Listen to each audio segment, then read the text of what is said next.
Good evening friends. So కొన్ని important updates చూసి మనము మార్కెట్ లెవెల్స్ చూద్దామండి, రేపు ఎలా ట్రేడ్ అవ్వచ్చు అనేది. ముందుగా చూసినట్లయితే అదాని మీద మనకి బజ్ వస్తుంది. Adani group bribe officials. So ఇలాంటి కొన్ని న్యూస్ వల్ల మనకి అదాని స్టాక్స్ మీద ఇంపాక్ట్ అయితే ఉంటుంది. And moreover Adani stocks bonds decline as US expands probe into the group. So Hindenburg report తర్వాత మళ్ళీ అగైన్ అదాని గ్రూప్ మీద సో యుఎస్ వచ్చేసి విజిలెన్స్ కమిటీ వచ్చేసి మళ్ళీ అగైన్ అదాని స్టాక్స్ మీద చూస్తుంది. సో ప్రాబ్ ఉంటుంది అన్నట్లుగా చూస్తున్నారు, ఎంక్వైరీ అన్నట్లుగా. నెక్స్ట్ వచ్చేసి ఇక్కడ Putin warns the West, Russia NATO conflict ఈ just one step away from world war 3 అన్నట్లుగా ఇస్తున్నారు. సో ఇలాంటివి ఏంటంటే మనకి కొంచెం మార్కెట్లో నెగిటివ్ సెంటిమెంట్ అయితే క్యారీ చేస్తాయి, అది మీరు ఒకసారి గమనించాలి. ఎందుకంటే రీసెంట్గా మనకి ఉక్రెయిన్ వచ్చేసి రష్యా మీద రిఫైనరీ ఆయిల్స్ మీద దాడి చేసింది అన్నట్లుగానే కూడా మనకి న్యూస్ అనేది ఉంది. సో ఈ యొక్క కాన్ఫ్లిక్ట్ ఇప్పుడైతే ఎండ్ అయ్యేటట్లేదు, చూద్దాము. సో ఏదన్నా మనకి చాలా ఇంపార్టెంట్ అప్డేట్స్ ఉంటే మనం ఇమీడియట్గా మన వాట్సాప్ గ్రూప్ ద్వారా ఇంటిమేట్ చేస్తాము. మనకి ఎలక్ట్రల్ బాండ్స్ వచ్చేసి సో కొన్ని పేమెంట్స్ ఎవరి పేరు మీద అయితే చేశారో వాళ్ళు కూడా క్లెయిమ్ చేయట్లేదంటే ఇది మేము తీసుకున్నామని. కాకపోతే సో అలాంటిది ఇక్కడ ఏంటంటే యశోద హాస్పిటల్ పేరు మీద కొంతమంది బాండ్స్ అనేది కొన్నారు. సో దానికి ఎవరు పే చేశారు అన్నట్లుగా కూడా సో ఏదైతే మనకి కొంత న్యూస్ బయటకు వచ్చింది, ఎలక్ట్రల్ బాండ్ న్యూస్. సో దానిలో ఇంకా చాలా ఇంకా నెగిటివ్ ఇంపాక్ట్స్ ఇంకా తెలియాల్సింది చాలా ఉన్నట్లుగా కూడా ఉందండి. సో అది ఇలాంటివి ఏంటంటే కొంచెం మార్కెట్ మీద నెగిటివ్ సెట్ బ్యాక్ అయితే ఉంటుంది. నెక్స్ట్ వచ్చేసి ఎయిర్ ఇండియా వచ్చేసి 200% స్టాఫ్ అనేది మనకి శాక్ చేస్తున్నట్టుగా న్యూస్ ఇస్తున్నాడు. నెక్స్ట్ ఇది ఎలాన్ మస్క్కి ఇండియా అనేది ఏ విధంగా రెడ్ కార్పెట్ ఇస్తుంది అన్నట్లుగా ఈవీ డ్రీమ్స్. సో ఎప్పుడైతే మనకి టెస్లా వస్తుందో అది మంచి హెల్దీ కాంపిటీషన్ ఉండాలండి టాటా మోటార్స్ కానీ మారుతి బజాజ్ ఆటో వీటన్నిటికి. అది ఒకసారి చూద్దాము. సో మోస్ట్లీ మనకి ఏదైతే ఇంపార్టెంట్ అప్డేట్స్ ఉన్నాయో మేజర్గా ఇక్కడ అదాని గ్రూప్ మీద మనకి యుఎస్ ప్రాబ్ అయితే జరుగుతుంది అన్నట్లుగానే ఇస్తున్నారు. నెక్స్ట్ వచ్చేసి మనము కొన్ని ఇంపార్టెంట్ న్యూస్ చూద్దాము. ఇక్కడ వచ్చేసి టాటా సన్స్ దగ్గర మనకి 2.43%, సో 2.43 crore షేర్స్ అనేది టీసీఎస్లో అమ్మటం చేస్తున్నారు. ఇది జస్ట్ వాళ్ళకి వచ్చేసి చాలా తక్కువ పర్సంటేజ్ అండి వెన్ కంపేర్డ్ విత్ టాటా సన్స్కి. టీసీఎస్లో షేర్ ఎప్పుడైతే మనకు వచ్చేసి దగ్గర మనం చూసినట్లయితే ఇక్కడ 0.6% ఈక్విటీనే వాళ్ళు సెల్ చేస్తున్నారండి. So just 0.6% out of 72.38%. So వాళ్ళు 6.6% స్టేక్ సెల్ చేయడం వల్లనే వాళ్ళకి 9,000 crores దాకా వస్తుంది. సో ఇది టీసీఎస్ షేర్స్ మీద ఎంతవరకు ఇంపాక్ట్ అవ్వచ్చు అన్నది కూడా మనం డిస్కస్ చేద్దాము. మోర్ ఓవర్ ఇక్కడ వచ్చేసి ఏదైతే ఉందో సో 0.6% అనేది నెగ్లిజిబుల్ అన్నట్లుగానే మనకి ఇక్కడ డేటా అయితే చూపిస్తుంది. సో మోర్ ఓవర్ ఇక్కడ మీరు గమనించాల్సింది దీనిలో ప్రోస్ అండ్ కాన్స్ ఏందనేది ఒకసారి చూద్దాము. సో 4 మేజర్ రీజన్స్ ఉన్నాయంట ఇది సెల్ చేయడానికి. మేజర్గా fund ambitious growth plans. Okay, so next వచ్చేసి ఎవరైతే చైర్మన్ చంద్రశేఖరన్ గారు ఉన్నారో సో ఇంకా గ్రోత్ ప్లాన్స్ అనేది మేజర్గా సెమీ కండక్టర్ బిజినెస్లో ఇన్వెస్ట్ చేయాలి అన్నట్లుగానే ఇక్కడ చూపిస్తున్నారు. అందువల్ల వాళ్ళ యొక్క స్టేక్ అనేది ఇక్కడ సేల్ చేస్తున్నాము అన్నట్లుగా మనం చూస్తున్నాము. ఓకే, నెక్స్ట్ వచ్చేసి సో డెట్ కూడా తగ్గించుకోవడానికి కూడా చూస్తున్నారు ఇక్కడ. అండ్ మోర్ ఓవర్ ఐపీఓ అనేది రాకపోవచ్చు అన్నట్లుగా కూడా ఇక్కడ చూపిస్తున్నారు. ఓకే, ఇంకోటి మనం చూసినట్లయితే గుడ్ వాల్యుయేషన్, సో కంపెనీకి మంచి వాల్యుయేషన్ అనేది వస్తుంది అన్నట్లుగా కూడా ఇక్కడ చూస్తున్నారు. ఎందుకంటే ఇప్పుడు చూసినట్లయితే టీసీఎస్ వచ్చేసి లైఫ్ టైమ్ హై అనేది హిట్ అయింది and Monday after trolling 30% in the last 1 year. So ఎప్పుడైతే మనకి అంత పికప్ అయింది వాల్యుయేషన్లో, సో కొంత అనేది వాళ్ళు ఓన్లీ 0.6% వాళ్ళు మనకు వచ్చేసి సెల్ చేస్తున్నారు. అందువలన సో మంచి వాల్యుయేషన్లో ఎవరైనా షేర్స్ ఎప్పుడైతే పెరుగుతాయి మంచి వాల్యుయేషన్లో అమ్మాలనుకుంటున్నారో అమ్మారండి, అది ప్లస్ పాయింటేను. సో టాటా సన్స్కి ఇది negligible impact and share holding. So negligible impact and share holding already వాళ్ళకి 72% ఉంది టీసీఎస్లో. ఇంకా మీరు చూసినట్లయితే ఇది ఫార్ బెటర్ అంటున్నారు. ఎందుకంటే మీకు 50% మనకి కంపెనీస్లో 50% ఇన్ కంపెనీస్ లైక్ టాటా పవర్లో 45.2% ఉంది. టాటా మోటార్స్లో 43 మనకి టాటా మోటార్స్లో వచ్చేసి 43.7, టాటా స్టీల్లో 32.2%, Tata consumer. So when compared with all other Tata group of companies టీసీఎస్లో ఇంకా వాళ్ళకి 72% ఉంది. సో జస్ట్ 0.6% వాళ్ళు అమ్మటం వల్లనే వాళ్ళకి 9,000 CR అనేది రావడం జరిగింది. హ్యూజ్ అమౌంట్ అండి. సో 0.6%కి అంత అమౌంట్ అంటే సో 17% స్టేక్ అంటే ఎంత అమౌంట్ ఉంటుంది మీరు ఒకసారి ఆలోచించుకోవచ్చు. ఓకే, సో దానివల్ల టీసీఎస్కి ఎలాంటి ప్రాబ్లం అయితే ఉండదు అన్నట్లుగా చూపిస్తున్నారు. నెక్స్ట్ వచ్చేసి ఈరోజు ఫెడ్ మీటింగ్ అనేది జరగబోతుంది. ఫెడ్ మీటింగ్ అనేది ఈరోజు ఉండబోతుంది. అది మనకి ఇక్కడ ఇస్తున్నారు. సో ఎప్పుడైతే మనకి యుఎస్ ఫెడ్ మీటింగ్ ఉంటుందో దాని ఇంట్రెస్ట్ రేట్స్ అనేవి పెంచుతారా తగ్గిస్తారా అనే దాని మీద ఎక్కువ అందరూ మనకి ఆ న్యూస్ గురించి ఎక్కువ అందరూ వెయిట్ చేస్తూ ఉంటారు. మేజర్గా ఇక్కడ చేస్తే put on interest rates after the recent data on inflation. Okay, so mostly inflation data release last week showed that consumer prices in the US rose again in February. So ఎప్పుడైతే inflation మనకి consumer prices అనేది and inflation data ఎప్పుడైతే మనకి inflation పెరుగుతూ ఉన్నట్లు అనిపిస్తుందో so అప్పుడు ఆటోమేటిక్గా మనకి వచ్చేసి ఇంట్రెస్ట్ రేట్స్ అనేది పెంచాలండి. సో వీళ్ళు రైజింగ్ ఇన్ఫ్లేషన్ ఉండటం వల్ల మరి ఇంట్రెస్ట్ రేట్స్ పెంచుతారా లేదనేది మనకి ఒక క్వశ్చన్ మార్క్. ఒకవేళ ఇంట్రెస్ట్ రేట్స్ పెంచితే మాత్రం మార్కెట్స్ అయితే ఇంకా మనకి కరెక్షన్ అయితే కనిపిస్తుంది. ఓకే, పెంచితే మాత్రం కరెక్షన్ అయితే బాగా కనిపిస్తుంది. ఇంకోటి ఏంటంటే యూనిలివర్ కంపెనీ మనకు ఆల్రెడీ లిస్ట్ అయింది. ఇది ice cream business and other business separate చేయాలనుకుంటుంది. సో ఎప్పుడైతే మనకి బిజినెస్ సపరేట్ చేస్తుందో ఆటోమేటిక్గా 7,500 జాబ్స్ అనేది తీసేస్తున్నట్లుగా మనకి ఇక్కడ ఇస్తున్నారు. ఎప్పుడైతే 7,500 జాబ్స్ అనేది తీసేస్తారో ఆటోమేటిక్గా దాని యొక్క ప్రాఫిట్స్ కానీ మార్జిన్స్ కానీ ఇంక్రీజ్ అవుతాయి. సో అందువల్ల మేము కట్ చేస్తున్నాం అన్నట్లుగా ఇస్తున్నారు. కాకపోతే ఇది ఎంప్లాయ్మెంట్ దృష్ట్యా చూసినట్లయితే అది నెగిటివ్ న్యూస్, కాకపోతే కంపెనీ దృష్ట్యా అది పాజిటివ్ న్యూస్ అండి. మోర్ ఓవర్ దీనికి ఎందుకంటే ఈ ఐస్ క్రీమ్ బిజినెస్ వాళ్ళు సపరేట్ ఎంటిటీ కింద సపరేట్ IPO కింద రావాలనుకుంటున్నారు. సో ఇట్ మై బి ఇది వచ్చేసి మనకి స్టాండ్ అలోన్ కింద మనకి సో లిస్ట్ అవుతుంది.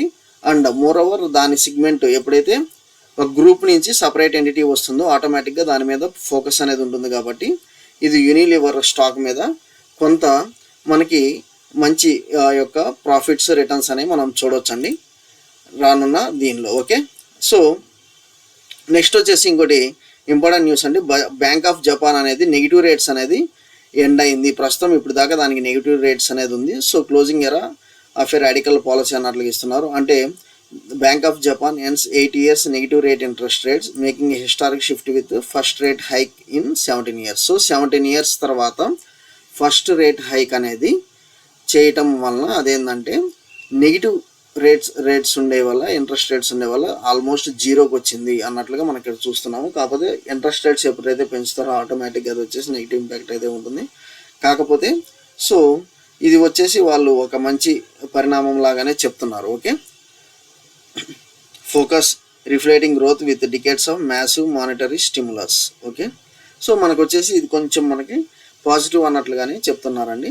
అది మీరు ఒకసారి గమనించాలి. Okay, bank of Japan shifting to zero అనేది రేట్స్ అరౌండ్ జీరో అన్నట్లుగా కీప్స్ రేట్స్ అరౌండ్ జీరో అన్నట్లుగా మనం ఇక్కడ చూస్తున్నాం. ఓకే, సో నెక్స్ట్ వచ్చేసి మనం లెవెల్స్ చూద్దాము. లెవెల్స్కి వెళ్ళబోయే ముందు మార్కెట్ ఈరోజు చూసినట్లయితే దగ్గర మనకి 1.08% నిఫ్టీ అండ్ 1.01% సెన్సెక్స్ కొలాప్స్ అయినాయి.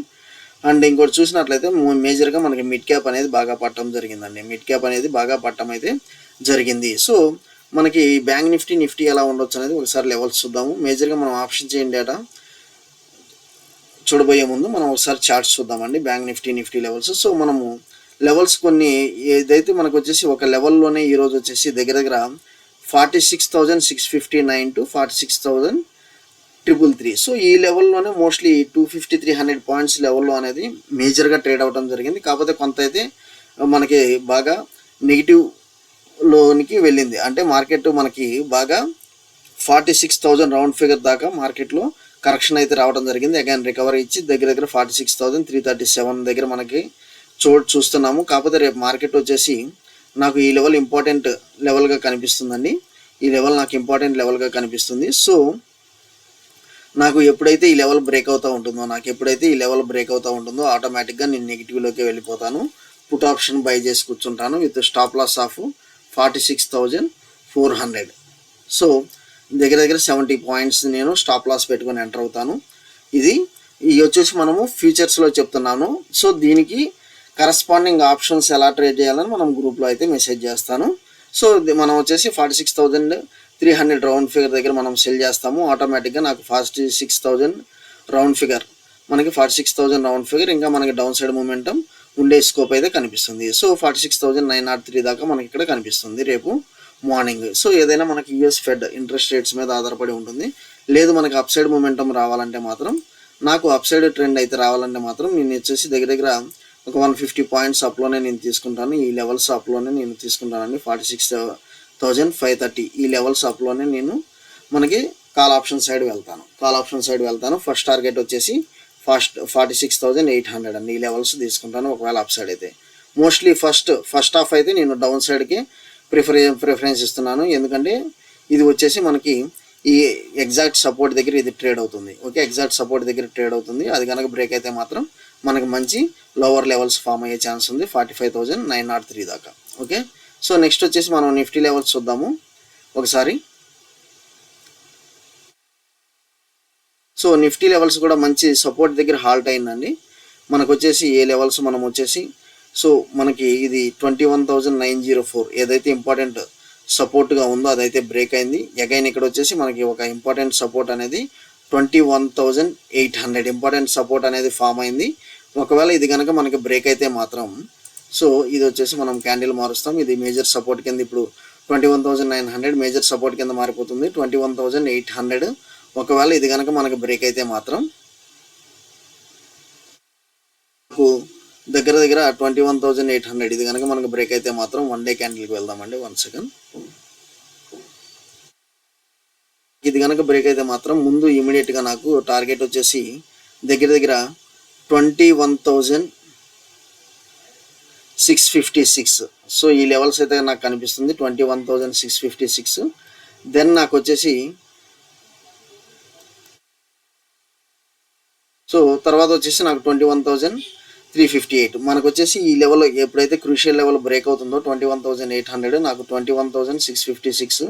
నాకు రేపు కూడా కొంచెం డౌన్ సైడ్ మూమెంటం కనిపిస్తుంది.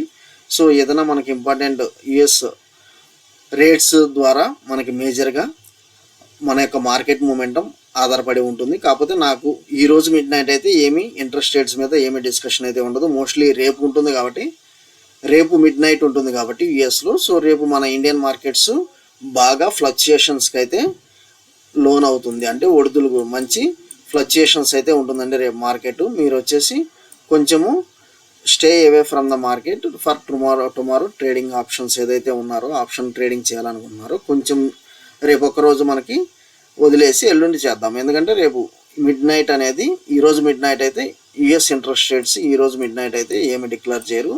Mostly tomorrow mid night declare చేస్తారు. కాబట్టి టుమారో మార్నింగ్ కొంచెము market full ups and downs ఉంటాయి. సో ఎవరైతే ట్రేడింగ్ కెరీర్కి కొంచెము ఫ్రెష్గా స్టార్ట్ చేస్తారో రేపైతే అవాయిడ్ చేయండి అండి ట్రేడింగ్. థ్యాంక్ యూ అండి. ఇంపార్టెంట్ అప్డేట్స్ ఉంటే మనం వచ్చేసి మన గ్రూప్ ద్వారా ఇంటిమేట్ చేస్తాము. ఇంకోటి ఏంటంటే ఒక 3 స్టాక్స్ మనం ఇక్కడ చూపించాలనుకున్నాను. ఇది చూడండి, Hindustan Unilever. So Hindustan Unilever అనేది మనకి కొంచెం కరెక్షన్ అయితే జరుగుతుంది. మోస్ట్లీ ఈ లెవెల్స్ తీసుకోవచ్చా అంటే, సో ఒక 1-2 డేస్ అనేది వెయిట్ చేద్దామండి. 1-2 డేస్ అనేది వెయిట్ చేసిన తర్వాత మనము దీనిలో ఎంటర్ అవ్వచ్చా, బై చేయవచ్చా లేదా అనేది చూద్దాము. ప్రస్తుతం అయితే ఈ హిందుస్థాన్ యూనిలివర్ని అయితే అవాయిడ్ చేయండి. మనకి వచ్చేసి మేజర్గా టీసీఎస్ చూసినట్లయితే కొంత కరెక్షన్ అనేది మనకి టాటా సన్స్ అమ్మడం వల్ల కొంత కరెక్షన్ అయితే కనిపిస్తుంది. సో ఇది వచ్చేసి మనకి దగ్గర దగ్గర ఈ లెవెల్స్ దాకా 3,800 లెవెల్స్ దాకా ఇంకొంచెం కరెక్షన్ అయ్యే ఛాన్స్ అయితే కనిపిస్తుంది. అది మీరు ఒకసారి చూడాలి. ప్రస్తుతం ఉన్న వాళ్ళు కొంత ఎవరైనా హోల్డ్ చేస్తుంటే కొంత అయితే సెల్ చేసి పెట్టుకోండి. మేజర్గా పతాంజలి మీద సో కొంత నెగిటివ్ మనకి ఇండికేషన్స్ అయితే మనకి న్యూస్ అయితే స్క్రోల్ అవుతుంది. సో ఎవరైతే పతాంజలి స్టాక్ అయితే హోల్డ్ చేస్తున్నారో వాళ్ళకు వచ్చేసి దగ్గర దగ్గర మనకి 1,233 నియర్ టు 1,200 లెవెల్స్ దాకా ఇంకా ఫాలో అయ్యే ఛాన్స్ అయితే ఉందండి పతాంజలి. ఓకే, థ్యాంక్ యూ అండి. Follow for important updates. ఒకవేళ మీకు ఏదన్నా డౌట్స్ ఉంటే మన కామెంట్ సెక్షన్లో అయితే మీరు పింక్ చేయండి. Thank you.